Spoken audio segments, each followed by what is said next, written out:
South Delhi के सत्य निकेतन इलाके में सोमवार दोपहर एक निर्माणाधीन मकान गिरने से कई मजदूर दब गए, जिनमें शाम तक 4 मजदूरों को सुरक्षित बाहर निकाल लिया गया और बचे हुए मजदूर को निकालने के लिए ऑपरेशन लगातार जारी है। ये हादसा सोमवार की दोपहर को हुआ जब 1:25 बजे मकान में काम चल रहा था। पुलिस, दमकल और अन्य बचाव दल मौके पर पहुंचे। मजदूरों को मलबे से निकालने की कोशिश की गई। घटनास्थल का वीडियो भी सामने आया है, जिसमें दिखाई दे रहा है कि घर का मलबा सड़क पर आ गया है। आगे का हिस्सा पूरी तरह से धंस गया है। आसपास लोगों की भीड़ जमा है। मलबे को हटाने के लिए जेसीबी मशीन की मदद ली जा रही है।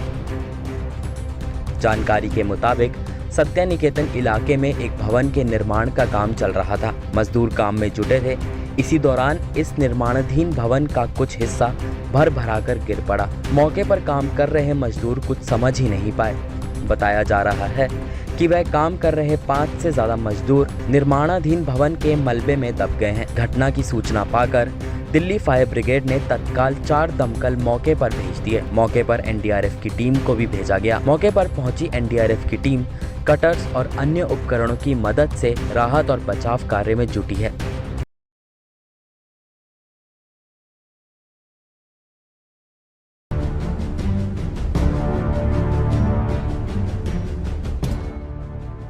देश में कोरोना वायरस एक बार फिर रफ्तार पकड़ता दिख रहा है। पिछले 1 हफ्ते में ही कोरोना के मामले दोगुना हो गए हैं। देश में 12 ऐसे राज्य हैं जहां पर कोरोना के मामले तेजी से बढ़ रहे हैं। इसमें राजधानी दिल्ली, यूपी के कुछ शहर भी शामिल हैं। फिलहाल भारत में संक्रमण दर 0.84% पर है। वहीं एक्टिव केसों की संख्या 16,522 हो चुकी है। देश में कोरोना के मामले किस तरह बढ़ रहे हैं, उसका अंदाजा एक आंकड़े से लगा सकते हैं। 18 से 24 अप्रैल के बीच 15,700 नए कोरोना केस सामने आए। वहीं इससे पहले हफ्ते 8,050 नए कोरोना मामले ही मिले थे। ये 95% का उछाल है, जो चिंता बढ़ाता है। ये दूसरा हफ्ता है जब कोरोना के नए केस बढ़े हैं। इससे पहले 11 हफ्ते तक कोरोना केसों में गिरावट देखी जा रही थी। अगर देश में कोरोना के ग्राफ की बात करें तो देश में आज फिर 2,500 से ज़्यादा कोरोना के नए मामले सामने आए हैं। पिछले 24 घंटों में कोरोना के 2,541 नए मामले सामने आए। वहीं 30 लोगों की कोरोना से मौत भी हुई। देश के कोरोना केस बढ़ने के पीछे दिल्ली का आंकड़ा मायने रखता है। बता दें कि दिल्ली में पिछले 24 घंटों में कोरोना के 1,083 नए मामले सामने आए थे और एक शख्स ने जान भी गंवाई थी। कोरोना के बढ़ते मामलों के बीच केंद्र सरकार भी अलर्ट नजर आ रही है। प्रधानमंत्री नरेंद्र मोदी 27 अप्रैल को मुख्यमंत्रियों से वीडियो कॉन्फ्रेंसिंग के जरिए बातचीत करने वाले हैं। इस बैठक में संक्रमण पर चर्चा की जाएगी।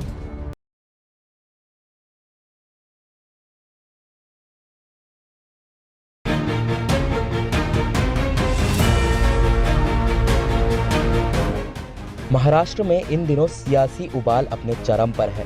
पिछले कुछ दिनों से हनुमान चालीसा पर विवाद जारी है। इस दौरान हनुमान चालीसा पर महाराष्ट्र की सियासी लड़ाई आज दिल्ली पहुंच गई है। किरीट सौम्या पर हमला मामले में बीजेपी का प्रतिनिधिमंडल आज दिल्ली पहुंचा। सभी पार्टी नेताओं ने दिल्ली में गृह सचिव से मुलाकात की और महाराष्ट्र में किरीट सौम्या पर हुए हमले का ब्यौरा दिया। बता दें कि महाराष्ट्र में हनुमान चालीसा पर जंग छिड़ी हुई है। अकेले राणा दंपत्ति ही नहीं, शिवसेना और बीजेपी के बीच लड़ाई भी आर पार की है। शनिवार रात बीजेपी नेता किरीट सौम्या पर हुए हमले के बाद अब सियासी रण और धारदार हो गया है। किरीट सौम्या पर हमले को लेकर आज बीजेपी के डेलीगेशन ने केंद्रीय गृह सचिव से मुलाकात की। धमकियां दी जा रही है, जिंदा दफनाने की भाषा मुख्यमंत्री जी उनके प्रवक्ता कर रहे हैं। इसके बारे में और भी शिकायतें यहाँ पर आई है, ऐसा ध्यान में आया है। आज हमने ऐसे 7 एग्जाम्पल होम मिनिस्ट्री को दिए हैं। सिर्फ विषय किरीट सोमैया का नहीं है, विषय नेवी ऑफिसर से लेकर एक झुग्गी झोपड़ी में रहने वाले व्यक्ति का मुंडन किया जाता है।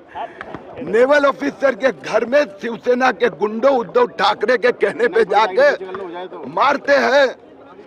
मनसुख हिरन की उद्धव ठाकरे के नियुक्त किए हुए 2 पुलिस ऑफिसर सुपारी लेकर हत्या करते हैं।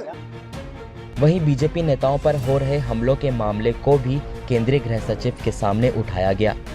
किरीट सौम्या ने बताया कि महाराष्ट्र में बीजेपी के सांसदों और विधायकों को धमकी दी जा रही है।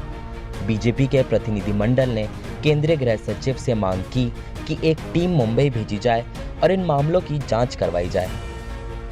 किरीट सौम्या जिसको Z कैटेगरी सिक्योरिटी केंद्र सरकार ने दी है, उनको पुलिस स्टेशन के परिसर में पुलिसों के उपस्थिति में उनके सहकार्य से 70-80 शिवसेना के गुंडे उनका जान लेने का प्रयास करते हैं। आपको बता दें, कुछ संदिग्धों ने शनिवार देर रात बीजेपी के पूर्व सांसद किरीट सौम्या की गाड़ी पर हमला कर दिया था, जिसमें वह घायल हो गए थे। घटना आधी रात से कुछ पहले की है, जब सौम्या गिरफ्तार नवनीत राणा और उनके पति रवि राणा से मिलने गए थे। राणा दंपति ने महाराष्ट्र के मुख्यमंत्री उद्धव ठाकरे के आवास के बाहर हनुमान चालीसा का पाठ करने का ऐलान किया था, जिसके बाद उन्हें गिरफ्तार कर लिया गया था।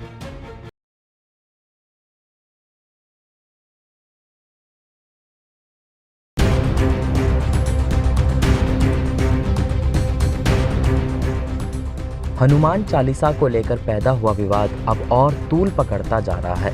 इस पर खूब सियासत भी होती दिख रही है। इस मामले को लेकर अब मुंबई से दिल्ली तक सियासी बवाल देखने को मिल रहा है। एक तरफ जहां निर्दलीय सांसद नवनीत राणा और उनके पति रवि राणा इस वक्त मुंबई की जेल में बंद है, तो वहीं दूसरी तरफ बीजेपी नेता किरीट सौम्या ने केंद्रीय गृह सचिव अजय भल्ला से मिलकर अपने ऊपर हुए हमले की उन्हें जानकारी दी और महाराष्ट्र के कानून व्यवस्था पर सवाल खड़े किए। वहीं अब इस मामले में महाराष्ट्र के पूर्व मुख्यमंत्री देवेंद्र फडणवीस ने भी उद्धव सरकार पर जमकर हमला बोला है।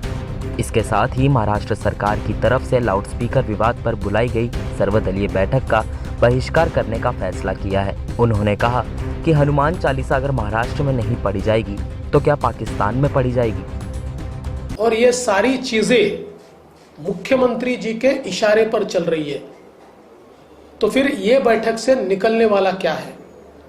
इतना ही नहीं तो एक विधायक इंडिपेंडेंट और एक सांसद इंडिपेंडेंट, ये लोग इतना ही अनाउंस करते हैं कि मुख्यमंत्री जी के निवास स्थान के सामने जाकर हम हनुमान चालीसा बोलेंगे तो उनके ऊपर कार्रवाई की जाती है।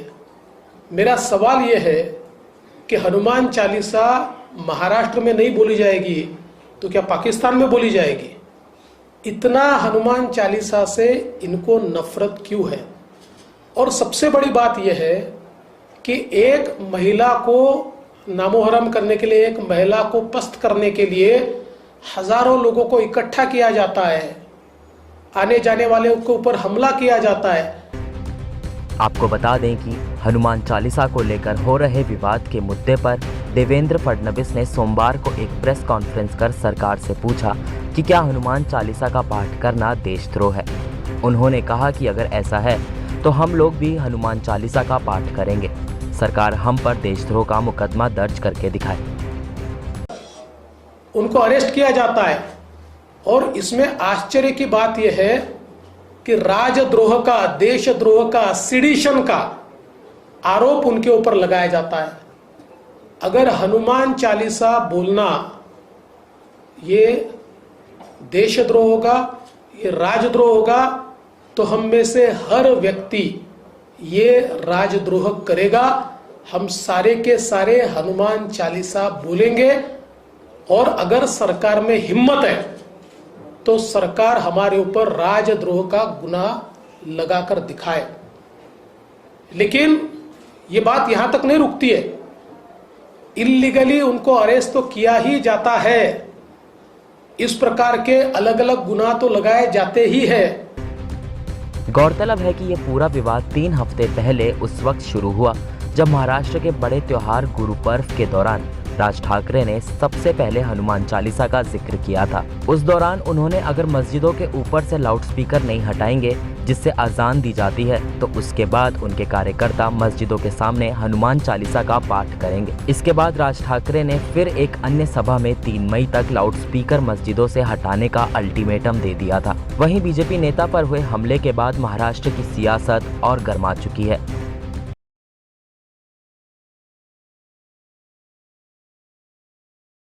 हमारे साथ बातचीत करने के लिए मौजूद है हिमाचल प्रदेश के मुख्यमंत्री जयराम ठाकुर साहब। आइए उनसे बातचीत करते हैं। जयराम जी, हिमाचल प्रदेश में एक रिवाज रहा है कि कोई भी सरकार दोबारा सत्ता में नहीं है। 4 सीटों पे जो उपचुनाव के जो नतीजे आए थे वो भी कहीं ना कहीं आप लोगों के लिए एक मैसेज था। क्या उम्मीद है कि रिवाज बदलेगा, हिमाचल प्रदेश की जनता इस बार बदलेगी, और बदलेगी तो क्यों बदलेगी? सबसे बड़ी बात तो मुझे लगता है कि अभी जो जिन 5 प्रदेशों में चुनाव हुए जिनमें 4 भाजपा की सरकार थी, भाजपा की सरकार के रिवाज तो वहाँ भी था। उत्तराखंड में अस्तित्व आने के बाद राज्य में कभी भाजपा की सरकार या कांग्रेस की सरकार ठीक नहीं थी, लेकिन अब की बार भारतीय जनता पार्टी की सरकार, भारतीय जनता पार्टी की सरकार फिर बनी। उत्तर प्रदेश में भी योगी जी थे, फिर योगी जी आए, तो इसलिए रिवाज बदल गया है। और रिवाज बदल गया है तो इसमें हमको ये रिवाज सिर्फ उत्तराखंड या उत्तर प्रदेश के लिए नहीं, या मणिपुर या गोवा के लिए नहीं, ये पूरे देश के लिए रिवाज बदल गया। तो हिमाचल में भी भाजपा की सरकार बनेगी, निश्चित रूप से बनेगी। हिमाचल प्रदेश की जो राजनीति हमने देखी दशकों तक सिर्फ 2 दल थे, भाजपा और कांग्रेस। इस बार एक नया दल आम आदमी पार्टी में वहाँ पहुँच रहा है। पंजाब की चीज से उत्साहित है, आप पर भाजपा सरकार पर कई तरह के आरोप लगा रहे हैं। वो तो यहाँ तक अरविंद केजरीवाल कह रहे हैं कि आप उनकी योजनाओं की नकल कर रहे हैं। देखिए, ऐसा नहीं है कि वो अपने आप को इतना बुद्धिमान माने और इतना योग्य माने कि किसी के पास दिमाग है ही नहीं। हमने हिमाचल प्रदेश में जो निर्णय लिए हैं, आज से नहीं, परसों पहले कुछ निर्णय लिए हैं, कुछ में एडिशन किया है, और इस बात को उनको समझना पड़ेगा कि हिमाचल प्रदेश में भारतीय जनता पार्टी की सरकार है, मजबूत सरकार है। आदरणीय प्रधानमंत्री नरेंद्र मोदी जी के नेतृत्व में जहां हमको मार्गदर्शन मिलता है, जहां हमारी पार्टी के राष्ट्रीय अध्यक्ष प्रकाश नड्डा जी, अमित शाह जी का सदैव हमको स्नेह प्राप्त होता है। हम सिर्फ चर्चा करते हैं पार्टी का नेतृत्व। आज भारतीय जनता पार्टी देश की नहीं, दुनिया की सबसे बड़ी पार्टी है। उसको किसी की सलाह या नकल करने की आवश्यकता नहीं। अपने बलबूते निर्णय करते हैं, अपने बलबूते सरकार में निर्णय लेकर के हम आगे बढ़ते हैं। आम आदमी पार्टी का क्या स्थान होगा हिमाचल प्रदेश में? क्या किस तरह से उनका परफॉर्मेंस रहेगा? वो अपनी प्रेजेंस के लिए वहाँ पर जूझ रहे हैं, संघर्ष कर रहे हैं, और मुझे लगता है कि इसमें सफलता नहीं मिलेगी, निश्चित रूप से। लेकिन जिस तरह से वो मुख्यमंत्री अपने पंजाब में भगवत मान है उनको लेके जा रहे हैं, खुद अरविंद केजरीवाल दौरे कर रहे हैं, कांगड़ा गए, आपके अपने क्षेत्र में गए, तो वो ये दावा कर रहे हैं कि भाजपा को हरा देंगे इस बार। देखिए, वो कहने के लिए तो कहते रहेंगे, लेकिन कुछ नहीं होने वाला। हिमाचल प्रदेश ने तीसरे विकल्प को कभी स्वीकार ही नहीं किया, और अब की बार भी हिमाचल प्रदेश में उनकी स्वीकार्यता नहीं, प्रयत्न कर रहे हैं, अपनी ओर से कर रहे हैं, लेकिन उसमें सफलता नहीं। भाजपा के जो कोर एजेंडे रहे हैं, धारा 370, अयोध्या में राम मंदिर और समान नागरिक संहिता। धारा 370 हट चुका है, अयोध्या में राम मंदिर का निर्माण हो रहा है। समान नागरिक संहिता को लेकर भाजपा की कई सरकारों ने पहल की है। हिमाचल प्रदेश कहाँ खड़ा है? क्या आप उसको लेकर अपने राज्य में लागू करने पर विचार कर रहे हैं? हम उस पर अध्ययन कर रहे हैं, मैंने कहा कि हम स्टडी कर रहे हैं, जो भी उसका निर्णय करना होगा। एक आखिरी सवाल, क्या सीटों को लेकर कोई टारगेट सेट किया है आपने कि हिमाचल प्रदेश में विधानसभा चुनाव चुनावी वर्ष है, तो कितनी सीटें आप कितने के लक्ष्य को लेकर चुनाव में उतरेंगे? हिमाचल में भाजपा की सरकार बनेगी, अच्छी तरह से बनेगी, बहुत बहुमत के साथ बनेगी, यही है।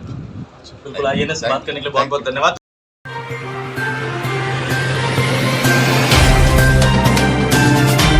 Subscribe now and press the bell icon.